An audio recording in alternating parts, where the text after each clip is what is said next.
Os mais importantes temas que afetam o cidadão. A discussão de ideias de forma aprofundada. O debate sério que ajuda você a entender os problemas que acontecem no Brasil e no mundo. Há mais de 10 anos no ar, levando a informação até você. Ideias em Debate. Olá, no ar, programa de Ideias em Debate. Hoje o nosso entrevistado é o deputado federal pelo PT, Alexandre Padilha. Alexandre é médico, formado pela Universidade de Campinas, Unicamp, especializado em infectologia pela USP. Ele foi eleito com mais de 87 mil votos na última eleição.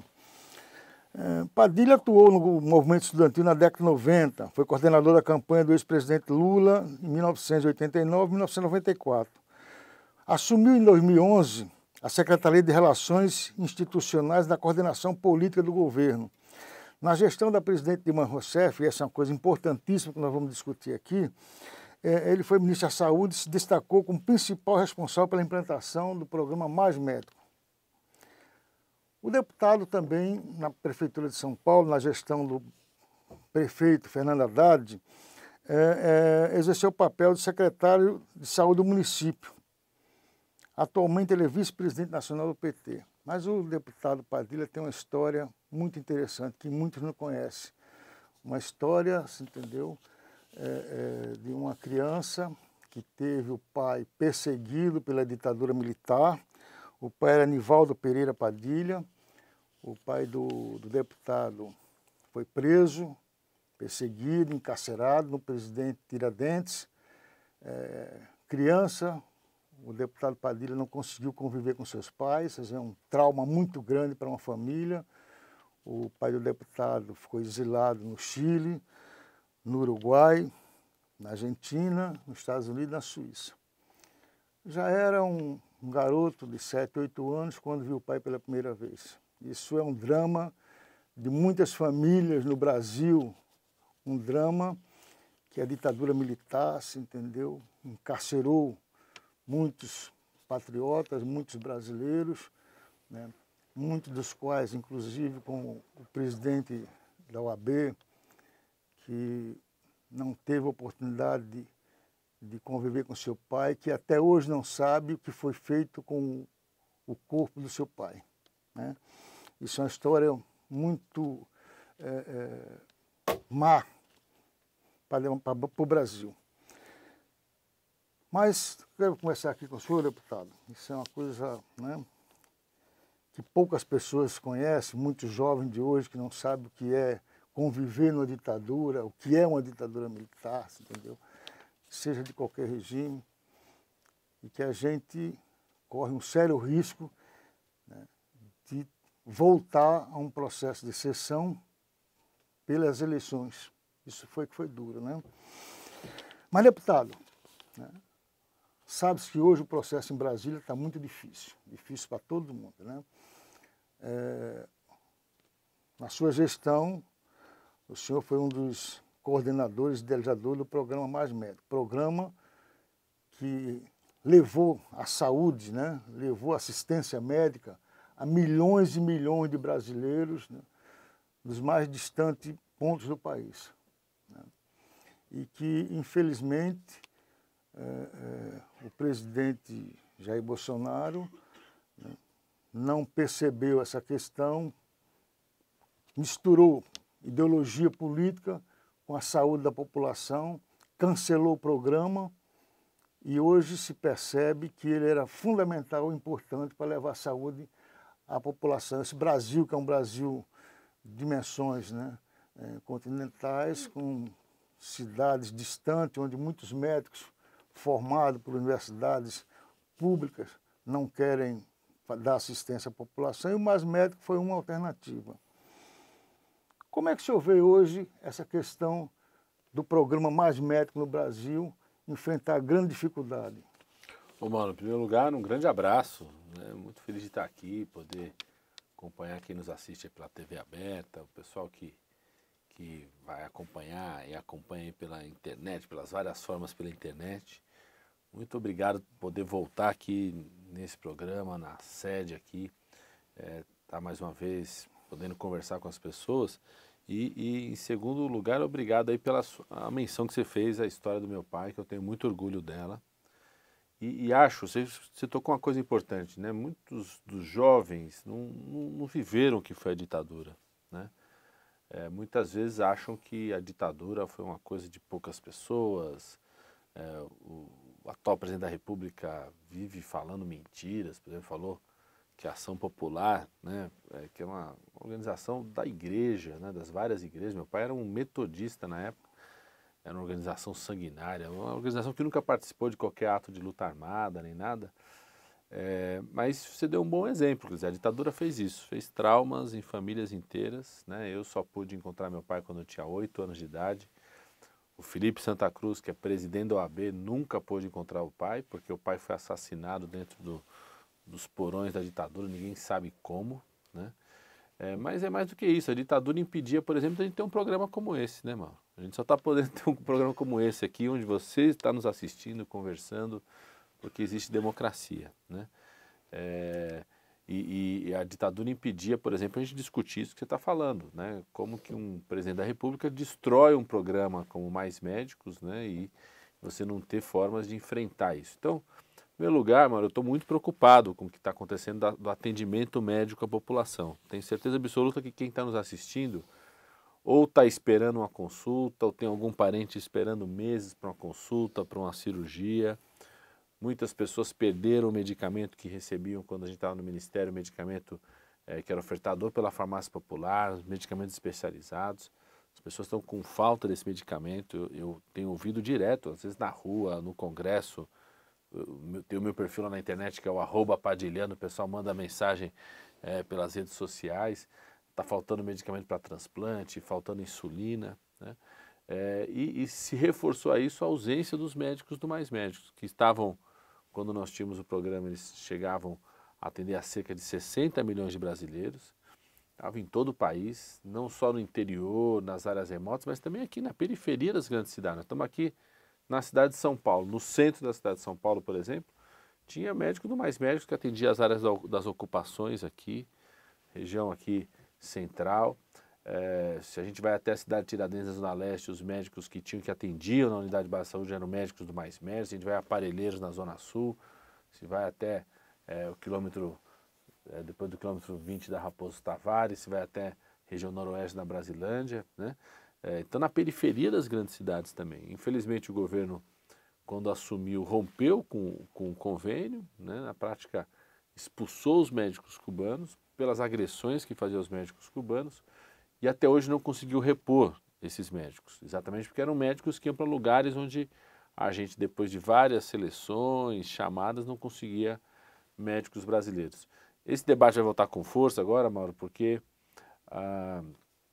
o presidente Bolsonaro encaminhou para o Congresso Nacional uma medida provisória, criando agora um programa Médicos pelo Brasil, que já começou errado, porque ele tira a possibilidade de levar médicos para as grandes cidades. Então, por exemplo, a periferia de São Paulo já não vai ser atendida por esse programa do Bolsonaro. A periferia do ABC, a periferia de Campinas, a periferia da região de Osasco, Franco da Rocha, a região de Ribeirão Preto, a periferia do Rio de Janeiro, das grandes cidades, regiões metropolitanas, já está tirando, porque é onde está a maioria da população, já está tirando do programa que ele encaminhou, né? A outra coisa que é muito grave é que ele, no dia da apresentação do programa, ao invés de defender o programa que ele está apresentando, ele ficou mais tempo criticando médicos, criticando enfermeiros. Pra você ter ideia, Mauro, o presidente Bolsonaro chegou a falar que médicos, que esses médicos do Mais Médicos que não fazem o exame chamado de validação deveriam ser enfermeiros, ou seja, está atacando os médicos, está atacando os enfermeiros também, porque está dizendo como se os enfermeiros fossem os profissionais de segunda classe, né? Agora, mais recente, disse que na verdade não eram médicos, eram 10 mil guerrilheiros que tinham vindo aqui para o Brasil para fazer guerrilha, né? Eu desafio o presidente Bolsonaro a conversar com a senhora, com a mãe, com um agente comunitário de saúde, com um filho, com um idoso que viu o atendimento que esses médicos do Mais Médicos fizeram no Brasil, para falar uma injúria, uma aberração como essa, né? Então, eu acho que nós estamos num momento grave de falta de atendimento médico à população. Foi encaminhada a medida provisória para o Congresso e nós vamos lá, como deputado federal, trabalhar para que a medida provisória recupere as ações do Programa Mais Médicos, para que a gente volte a ter médico para o povo brasileiro. O deputado, né, essa questão, né, do presidente Jair Bolsonaro assumir determinadas posições, me parece mais que ela tem cunho ideológico, não cunho social, não cunho daquele que foi eleito realmente para governar um país, foi eleito para resolver os problemas do país. Essa questão dos mais médicos é muito grave realmente, porque tirou assistência médica, né, da população tão carente no país, né? Mas existem outras questões também, né? Esse programa, por exemplo, é um programa patrocinado pelos sindicatos comerciais de São Paulo, né?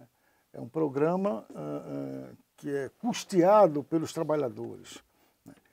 E o presidente editou uma medida provisória tirando todo o custeio do movimento sindical, deixando bem claro, né, que os sindicatos não sobrevivem às custas do governo, em hipótese alguma. Quem mantém a entidade sindical é os trabalhadores. A intenção que se percebe do presidente Bolsonaro é enfraquecer o movimento sindical, enfraquecer os sindicatos, enfraquecer as reivindicações dos trabalhadores. Isso também está no Congresso, uma medida provisória, um projeto para restabelecer essa questão. Vamos fazer um rápido intervalo e eu queria que o senhor, como deputado, que está lá observando tudo isso, entrasse nesse tema também, que é tão prejudicial à classe trabalhadora como um todo. Nós voltamos já. Sindicato dos Comerciários de São Paulo. Suas atuações, lutas, conquistas e benefícios para todos os trabalhadores.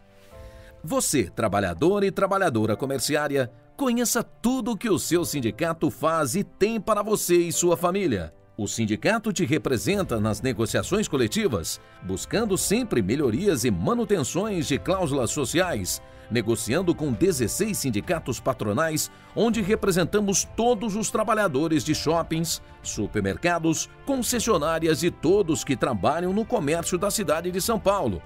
Conquistamos a manutenção do Dia do Comerciário em 30 de outubro, onde todos da categoria recebem 2 dias de benefícios a mais em folga ou pagamento. Você sabia que o sindicato dispõe de mais de 20 advogados e que no ano de 2015 foram atendidas 23 mil pessoas e abertos 2.137 processos trabalhistas, civil e familiar? O sindicato tem convênio com mais de 100 instituições de ensino, cursos e faculdades com descontos de até 50%. Isso tudo é para você, comerciário. No atendimento ao trabalhador para o benefício da aposentadoria, o sindicato fez 2.000 atendimentos e conseguiu aposentar 228 pessoas totalmente de graça. Essa assessoria é para você. Em questão de saúde, o sindicato é campeão e por isso toma um grande cuidado com os comerciários, tendo um prédio de 8 andares na Vila Clementino, totalmente voltado para a área médica, com equipamentos de última geração, como mamógrafo, densitometria óssea para todos os comerciários, fazerem os exames e se prevenir de doenças. Fizemos mais de 204 mil atendimentos entre ambulatório médico, sedes e subsedes. E você, comerciário, conta com uma farmácia no ambulatório para retirar seu remédio se lá estiver totalmente de graça. Nossa área de lazer é completa, tanto na praia ou no clube de campo com total infraestrutura para você e sua família. No clube de campo temos piscinas, pedalinhos, quadras de futsal, campo de futebol, chalés para você e sua família. Na colônia temos também uma linda piscina, temos quadra de bocha, playground para as crianças e muito mais. Uma ótima estrutura de hotelaria para você ter dias de tranquilidade e alegria com seus familiares. O sindicato faz um grande ato em defesa dos direitos das mulheres, Mulher com Vida, sempre no mês de março, com ação direta à mulher comerciária, pelo seu empoderamento e igualdade na sociedade, tornando-a mais justa e igualitária. E esses momentos de crise que vivemos hoje, o Sindicato dos Comerciários vem inovando e fazendo multirões de emprego, trazendo diversas empresas em todas as áreas de trabalho, para o sindicato ofertar em uma semana diversas vagas de emprego aos milhares de desempregados em ação cidadã, que conquistou em 2018 mais de 5.000 novas recolocações de postos de emprego em São Paulo. Este é o seu sindicato, agindo, lutando e buscando a cada dia melhorias para todos os comerciários de São Paulo. Estamos de volta com o programa Ideias em Debate. Nosso entrevistado é o deputado federal Alexandre Padilha. O deputado, durante o governo da gestão da presidente Dilma Rousseff, foi um dos idealizadores do programa Mais Médico, um programa que trouxe assistência médica para milhões e milhões de brasileiros, principalmente aqueles brasileiros que vivem em áreas sem assistência médica, sem hospital, sem um médico presente. Isso foi... o presidente Jair Bolsonaro começou a misturar a questão social com questão de ideologia política e acabou com o programa. Milhões e milhões de brasileiros hoje estão sem assistência médica porque o programa Mais Médico deixou de existir e não conseguiu atender agora os médicos que foram convocados, médicos brasileiros, não estão atendendo a necessidade dessa população. Mas nós estamos falando aqui também de outra medida tomada pelo presidente Jair Bolsonaro, que foi uma medida contra os sindicatos. A medida contra os sindicatos é uma medida contra os trabalhadores. Ele tenta enfraquecer também o movimento sindical, atacando os sindicatos, tirando recursos dos sindicatos, porque enfraquecendo os sindicatos, enfraquece, obviamente, a reivindicação dos trabalhadores. O deputado Alexandre Padilha está lá no Congresso, acompanha esse processo. E eu queria saber dele aqui, ficou uma pergunta no primeiro bloco, como o Congresso está reagindo diante dessa medida? Ô Mauro, isso é gravíssimo. Ela começou na primeira medida provisória que o Bolsonaro fez, que era chamada medida provisória 870, que era a reestruturação das áreas, dos ministérios, que aumentou, diminuiu, tudo. Uma primeira medida que tinha ali era colocar o registro sindical debaixo do Ministério da Justiça junto da Polícia Federal. Ou seja, na prática era ver a atividade sindical, da organização dos trabalhadores, como se fosse uma coisa de criminoso. Ou seja, um desprezo para a organização dos trabalhadores, o papel que os sindicatos comerciários têm de atendimento, de assistência, que é uma grande estrutura que melhora a vida do comerciário, de apoio, de qualificação profissional, de luta pelas questões da categoria. Depois veio com a 873, que é uma tentativa de mexer na forma como o trabalhador contribui para o sindicato. Ou seja, é um absurdo, é querer fazer uma interferência de como que o trabalhador contribui, dá a sua contribuição para o sindicato, como essa contribuição vinha para as centrais sindicais. Agora ele tentou mais uma vez, nessa medida provisória que estabeleceu, por exemplo, trabalho de feriado, trabalho de domingo, trabalho sem registrar o tempo que você está trabalhando, independente de acordo coletivo. Mais uma vez ele tentou enfiar dentro dessa medida provisória várias questões para acabar com o movimento sindical. O Bolsonaro é um presidente que quer governar para os mais ricos sempre e para isso precisa da classe trabalhadora enfraquecida. Todas as medidas do presidente Bolsonaro até agora são medidas que buscam beneficiar os mais ricos. Foi assim na mudança da Previdência, que agora está no Senado. É muito importante que quem está nos acompanhando acompanhe os senadores, pressione os senadores, porque eles estão fazendo medidas ali, por exemplo, uma pessoa que, uma viúvo, que ao longo da vida tem a pensão, contribui para a Previdência, o marido também contribui para a Previdência.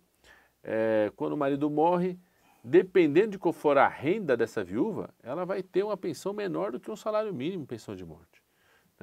Se ela, depois da aprovação da mudança da Previdência, ela já recebe uma pensão do marido e ela ao se aposentar, quando ela conseguir a sua aposentadoria, ela vai ter que escolher entre a pensão que recebia do marido e a sua aposentadoria, não vai poder juntar as duas. Mas ela contribuiu também, quer dizer, ela perde toda aquela contribuição que ela fez como trabalhadora. Então, nós estamos falando de pessoas que ganham 2 salários mínimos de aposentadoria, 1 salário mínimo de aposentadoria, ou seja, atacou, e para atacar os mais pobres, para atacar os trabalhadores, ele precisa quebrar a principal organização de luta dos trabalhadores, são os sindicatos. Então, nós estamos num momento muito grave. eu acho que tem uma necessidade, viu, Mauro? Eu tenho defendido, independente de quais são os partidos, eu sou do PT, a pessoa do PDT, se a pessoa do PSB, do DEM, independente de quais são os partidos, mas temos que ter uma frente política que é mais ampla do que os partidos pela defesa da democracia, porque o que está em jogo é a democracia hoje. Sem dúvida. O que está em jogo é a gente começar a estabelecer barreiras num presidente que acha porque ganhou as eleições do jeito que ganhou, né? É verdade que ele teve 51 milhões de votos, mas quase 90 milhões do povo brasileiro não votou nele. Mas ele acha que ganha a sua eleição, ele pode governar do jeito que quiser, pode nomear o filho embaixador, né? Outro dia ele falou assim, eu ganhei a eleição, eu posso fazer o que quiser. Não é assim. Ganhou a eleição... Tirar o superintendente da Polícia Federal do Rio de Janeiro porque estava investigando o filho, ou seja, mandar na Polícia Federal, né? Fazer medidas como essa, atacar as categorias, fez um ataque grosseiro aos enfermeiros, depois agora um ataque aos médicos que vieram para o Brasil atender a nossa população, chamando eles de guerrilheiros, armados, submédicos, açougueiros. Ou seja, é muito fácil para o Bolsonaro, que se aposentou com 33 anos do Exército, depois foi deputado federal, nunca apresentou um projeto de lei, 30 anos como deputado federal, elegeu o filho vereador, o outro filho deputado federal, um filho senador, nunca precisou de ficar na fila para atendimento médico, na unidade de base de saúde, num hospital público, nunca precisou disso, sempre teve médico no estalar de dedos falar que os médicos que estavam atendendo a nossa população não eram médicos, eram guerrilheiros, ou seja, não sabe, nunca sentiu a dor e não sabe da alegria que teve uma parte do povo brasileiro ao receber esses médicos lá no sertão da Bahia, na região amazônica, na área indígena, na periferia aqui das grandes cidades, cidade de Tiradentes, como eu falei, Parelheiros, Brasilândia, né? Não sentiu isso, né? Então, por isso, nós precisamos ter uma frente que é mais ampla do que todos os partidos para conter essa escalada autoritária e garantir a democracia, e parte da democracia é a defesa dos sindicatos, a sustentação dos sindicatos. Ô, deputado, essa questão também aí de resgatar, né, a questão da saúde, que é fundamental, o senhor está discutindo um projeto no sentido de ter um fundo, né, um fundo aí para a saúde. Como é que está esse projeto do senhor? Qual é a finalidade desse projeto? Ô, Mauro, hoje a gente pegando todo o recurso federal, o recurso que os governos estaduais, os governos municipais aplicam na saúde, juntando os três, dá um pouquinho mais de R$1.000 por ano, por pessoa, por habitante. Eu sempre faço um cálculo que é o seguinte, se a pessoa usar o ônibus ou o metrô, um para ir, um para voltar, todo dia para o trabalho e para casa, se fizer isso durante 20, 22 dias por mês, vai gastar mais de R$2.000 só para pagar isso por ano, né? Ou seja, para você entrar no metrô ou no ônibus que tem só o motorista, o piloto, o cobrador, né, muito mais gente usando, só pagar o combustível, você gasta mais de R$2.000 por ano. Imagina como que a gente vai conseguir manter a saúde, que você entra numa unidade de saúde, tem médico, tem enfermeiro, técnico de enfermagem, tem que ter dentista, psicólogo, tem que ter outras profissões, no hospital nem se fala. Como é que você vai conseguir manter isso? Então, a gente precisa recuperar os recursos para a saúde que foram retirados. Então, para isso, nós estamos criando uma ideia de um fundo de resgate da saúde pública. É um recurso que viria do petróleo, do pré-sal, viria daquelas atividades que são nocivas à saúde, viria, por exemplo, do combate à corrupção. O recurso que foi recuperado pelo combate à corrupção não tem que ir para uma fundação do Deltan, lá no Paraná, né, de qualquer procurador. Tem que vir para a saúde, cuidar das pessoas, né, de recursos que são recuperados dos planos de saúde, que tem... Muitas vezes a pessoa paga um plano de saúde, consegue plano de saúde pelo sindicato, mas quando precisa de um atendimento tem que ir para o SUS, o SUS garante, então o plano de saúde tem que arcar com isso, né? Essa fonte de recursos para que a gente pudesse aplicar, recuperar os recursos na saúde pública. A gente cada vez mais, quem sofre, né, tratamento de câncer, necessidade de exames quando está no UTI, né, cada vez mais sabe que a gente precisa investir melhor, mais recursos na área da saúde para poder que a população tenha a mesma qualidade de saúde que o Bolsonaro teve quando foi para o Einstein, por exemplo, quando o Queiroz, lá, aquele assessor dele, foi para o Einstein, que até hoje ninguém sabe quem pagou aquilo lá direito, né? A gente quer garantir qualidade de atendimento à população brasileira. Esse fundo seria recurso vindo das empresas? Também, das operadoras de plano de saúde, do pré-sal, né?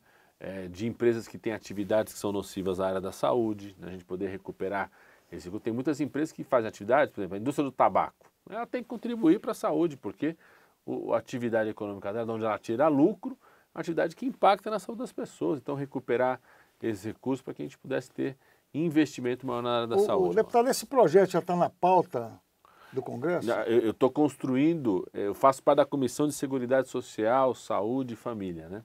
Então eu fiz uma opção, Mauro, eu já apresentei em consulta pública, a gente colocou no site, só entrar lá no site, lá, @padilhando, né? No meu site como deputado federal, você pode ver isso na Câmara também. E a gente, eu fiz a opção, Mauro, de poder apresentar esse projeto de forma suprapartidária, mais de um deputado de vários partidos, porque eu acho que o clima hoje está de uma polarização muito forte. Se você não romper com isso, você não consegue avançar em alguns pontos. Então, nós estamos construindo agora em agosto, setembro, que outros deputadas querem assinar esse projeto para a gente apresentá-lo de forma suprapartidária e com isso poder avançar. Deputado, televisão é tempo, a gente está aqui com um tempo muito escasso, você entendeu? Eu quero deixar aqui um convite ao senhor para quando esse projeto já estiver em discussão, você entendeu? O senhor voltar aqui para detalhar melhor esse projeto, para fazer com que a população pressione lá os seus deputados, entendeu? Os seus senadores, para que eles realmente percebam que isso é importante para a saúde da população e para o país como um todo, né? Eu queria que o senhor deixasse um recado aqui para os telespectadores, para seus eleitores e para a população como um todo, né, da cidade de São Paulo. A população que hoje conhece um pouco mais da história, né, do deputado Alexandre Padilha, um pouco mais da história desse deputado que teve a família, né, separada pela ditadura militar e que só veio realmente conviver pouco tempo com seu pai aos 8 anos de idade. As câmeras são suas, deputado. Muito obrigado, viu, Mauro? Queria, em primeiro lugar, reforçar o agradecimento nesse espaço. Grande abraço aos sindicatos comerciários, à UGT, nossos grandes parceiros. Mandar um abraço especial ao Patá, né? Dizer da alegria de estar aqui, poder conversar com vocês. Vocês nos acompanhem lá na Câmara dos Deputados. Eu sou daqueles que acham que o deputado tem que ser acompanhado, criticado, fiscalizado, né? Então, a gente tem o perfil nas redes sociais, o @padilhando. Tem o WhatsApp que vocês podem ligar, mandar mensagem, que é 011 97581 4398 e contar conosco, sempre do lado da saúde pública, da saúde como direito, do lado dos trabalhadores e das trabalhadoras, daqueles que mais precisam no país. E eu acho que agora nós vamos começar o segundo semestre na área da saúde com esse debate todo aí sobre como fazer com que a falta dos médicos, né, seja enfrentada no país, depois que o Bolsonaro acabou na prática com uma parte importante do programa Mais Médicos. E também vai ter um debate importante agora, Mauro, que é o debate da reforma tributária, né? Como que a gente faz com que os impostos que hoje só caem em cima dos trabalhadores e das trabalhadoras comece a ir para o andar de cima, lá para quem? Os grandes ricos no país que pagam muito pouco imposto, e a gente poder reduzir os impostos para os trabalhadores e para as trabalhadoras. Deputado, muito obrigado. Obrigado a você também pela sua audiência e até o próximo programa.